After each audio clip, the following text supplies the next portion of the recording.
Karaikudi sisters viewers எல்லாருக்கும் வணக்கம். இன்னைக்கு ஒரு சட்னி வீடியோ தான் பார்க்க போறோம். கடலைப்பருப்பு சட்னி இட்லி தோசை எல்லாத்துக்குமே ரொம்ப சூப்பரா இருக்கும். எப்படி செய்யறதுன்னு பார்த்துடலாமா? கடலைப்பருப்பு சட்னி செய்யறதுக்கு ஃபர்ஸ்ட் நம்ம கடலைப்பருப்பு, மிளகா, பூண்டு இது மூணையும் நல்லா இது வாசம் வர்ற வரைக்கும் லேசாக கலர் மாறுற வரைக்கும் வறுத்து எடுத்துடணும் வெறும் சட்டியில். அதுக்கு தான் இப்போ கடாய் அடுப்பில் வச்சுருக்கேன். இதில் நான் ஒரு 50 கிராம் கடலைப்பருப்பு எடுத்திருக்கேன். இது அதுக்கப்புறம் இதில் ஒரு 10லேருந்து 12 காஞ்ச மிளகா, ஒரு பெரிய பல்லு பூண்டாக இருந்ததுனால 3 பூடு எடுத்து உரித்து வச்சுட்டு 2 கட் பண்ணி வச்சுருக்கேன்.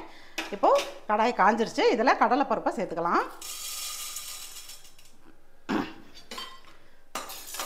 லைட்டாக வறுபடட்டும். மிளகாவும் பூண்டையும் சேர்த்துக்கலாம். கொஞ்சம் மீடியம் ஃப்ளேம்லேயே வச்சுருங்க, இல்லைன்னா கருகிரும்.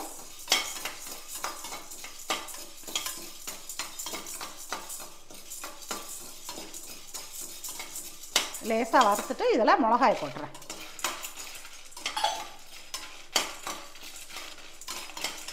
லாஸ்ட்டாக பூண்டு போட்டுக்கலாம், வறுபடட்டும். கடலைப்பருப்பு இப்போ கலர் மாறிடுச்சு பாருங்கள், இந்த அளவு வந்திருக்கு. இதில் நான் இந்த பூடை போடுறேன். இது 2 வதக்கிட்டு நம்ம ஆற வச்சிடலாம்.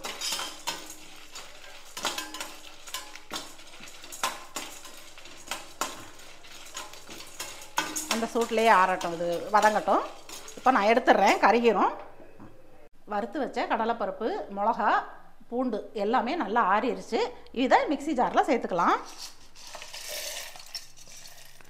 இதுக்கு ஒரு கைப்பிடி அளவுக்கு தேங்காய், சும்மா கொஞ்சம் இந்த அளவு எடுத்தால் போதும், ரொம்ப தேங்காய் வேண்டாம். ஃபஸ்ட்டு இதை அரைச்சிடலாம். இதில் மீடியம் சைஸ் தக்காளி, ஒரு 2 தக்காளி வெட்டி வச்சுருக்கேன். இதை அப்புறம் கொஞ்சம் ஓட விட்டுட்டு சேர்த்துக்கலாம். தொண்டை சரியில்லை, நான் மறுபடியும் சுவிட்ச் இங்கே தான் போகணுமா. இப்போது இந்த அளவு நான் அரைச்சிருக்கேன். இது கூட தக்காளியை சேர்த்துட்டு நம்ம கொஞ்சம் நைஸாக, ரொம்ப நைஸாக இல்லாமல் கொஞ்சம் நைஸாக, நம்ம துவரம்பருப்பு சட்னி அரைச்சோம்ல அதே சைஸில் அரைச்சிடணும். இதை இப்போ தக்காளி சேர்த்துக்கிறேன்.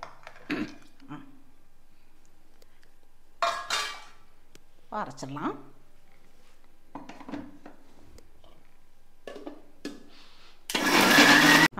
நான் அரைச்சி எடுத்துட்டேன். இந்த அளவுக்கு தான் அரைக்கணும் பாருங்கள், ரொம்ப நைஸாக அரைச்சிடக்கூடாது. இந்த அளவுக்கு நான் அரைச்சிருக்கேன். இப்போது நம்ம தாளித்து ஊற்றிடலாம்.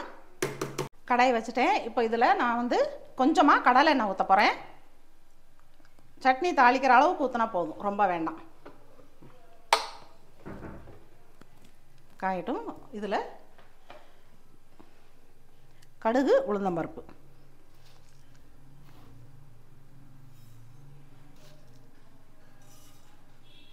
இந்த சட்னியும் நம்ம துவரம்பருப்பு சட்னி மாதிரி தான் வரும். ஆனால் இது நல்லா வறுத்து நம்ம அரைக்கிறதுனால நல்லா வாசமாக இருக்கும். இதுக்கு பச்சை மிளகா சேர்க்கக்கூடாது, வரமிளகா மட்டும்தான் சேர்க்கணும். நம்ம துவரம்பருப்பு சட்னிக்கு வரமிளகா சேர்க்கக்கூடாது, பச்சை மிளகா மட்டும்தான் சேர்க்கணும். இதுவும் ரொம்ப சூப்பராக இருக்கும், வாசமாக நல்லாயிருக்கும். நீங்கள் ட்ரை பண்ணி பாருங்கள் ஒரு தடவை. இப்போ இது பொரியுது. இதில் பொரிஞ்சிருச்சு. இதில் ஒரு கொத்து கருவேப்பிலை,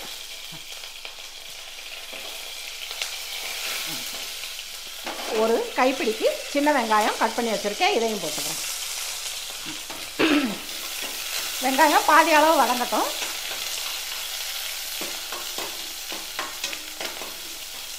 வெங்காயம் பாதி அளவு வதங்கிருச்சு. இதில் நான் இந்த சட்னியை ஊற்றுறேன். கொஞ்சம் தண்ணி ஊற்றிருக்கேன். இதில் இன்னும் தண்ணி ஊற்றணும், இன்னும் கொஞ்சம் ஊற்றணும்.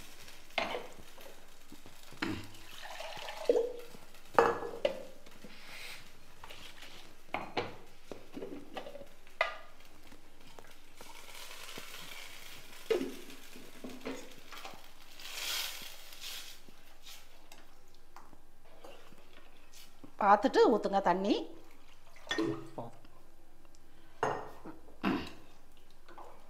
இப்போ இதுக்கு தேவையான அளவு நம்ம உப்பு போட்டுடலாம். உப்பு அதே மாதிரி தான் கொஞ்சமாக பார்த்துட்டு சேருங்க. நான் இந்த இந்து உப்பு தான் வச்சுருக்கேன், அது கொஞ்சமாக சேர்க்குறேன். பார்த்துட்டு சேர்க்க போகிறேன். சட்னி கொதிக்க ஆரம்பிச்சிருச்சு. இதை நம்ம கிளறி கொடுத்துக்கிட்டே தான் இருக்கணும், கை விட்டுறக்கூடாது. இப்போ பாருங்கள், இப்போ கொதிக்க ஆரம்பிச்சிருக்கு. இன்னும் கொஞ்சம் லைட்டாக கொதி வரட்டும், நம்ம ஆஃப் பண்ணிடலாம். சட்னி ரெடி ஆயிரும். மீடியம்லேயே தான் வச்சுருக்கேன் நான். இந்த இப்போது இந்த சட்னியும் ரெடி ஆயிடுச்சு. என்னடா இதுவும் இந்த பாருங்கள், இந்த அளவுக்கு தான், இப்படி தான் வரும். இந்த அளவுக்கு தண்ணி ஊற்றினா போதும், ரொம்ப தண்ணி ஊற்ற வேண்டாம். என்னடா இதுவும் துவரம்பருப்பு சட்னி மாதிரி தானே இருக்குது, இவங்க இதையும் துவரம்பருப்பு சட்னி மாதிரி தானே வச்சு காட்டுறாங்கன்னு நினைக்க வேண்டாம். ஒவ்வொரு சட்னிக்கும் ஒவ்வொரு டேஸ்ட்டு. இது நம்ம கடலைப்பருப்பு மிளகாலாம் வறுத்து அரைச்சிருக்கோம். இது ரொம்ப வாசமாக இருக்கும். அந்த சட்னி வேறு டேஸ்ட்டில் இருக்கும், இது வேறு டேஸ்ட்டில் இருக்கும். நீங்கள் ஒரு தடவை ட்ரை பண்ணி பாருங்கள், பார்த்துட்டு எப்படி இருக்குன்னு சொல்லுங்கள். இப்போ சட்னி ரெடி ஆயிடுச்சு, நான் இறக்கிக்கிறேன்.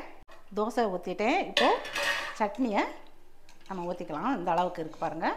இப்போ நான் இதில் சட்னி ஊற்றிக்கிறேன்.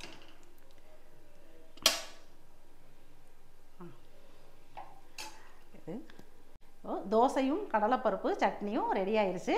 இதே மாதிரி நீங்களும் உங்கள் வீட்டில் ட்ரை பண்ணி பார்த்துட்டு எப்படி இருக்குன்னு சொல்லுங்கள்.